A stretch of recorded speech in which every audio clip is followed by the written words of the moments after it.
আনার চেষ্টা করছি। যদি জন্মভূমিকে ভালোবেসে মন্ডল স্পোর্টস গ্রাউন্ড একটা তৈরি করেছেন, তো সেই মন্ডল স্পোর্টস গ্রাউন্ডে জেডি মন্ডল স্মৃতি ক্রিকেট কাপ 2026 শুরু হচ্ছে আগামী ফেব্রুয়ারি 7 to 11, অর্থাৎ 7ই ফেব্রুয়ারি থেকে 11ই ফেব্রুয়ারি। তো সে ব্যাপারে কিছু বলবেন?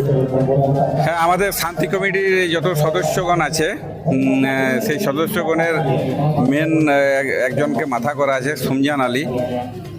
তো সেই সুমজান আলী একটা আমাকে হোয়াটসঅ্যাপ করেছে ডেটের 7 থেকে 11 অবধি।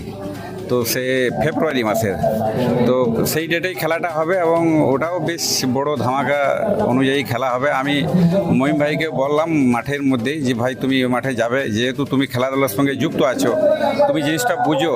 আর আমরা বড় একটা ক্রিকেটারকে ওখানে আনার চেষ্টা করছি। যদি আমরা আনতে পারি, আল্লাহ যদি সহায় দেয় বা সহযোগিতা করে, তো নিশ্চয়ই আমরা ওই বড় ক্রিকেটারকে নিয়ে আসবো।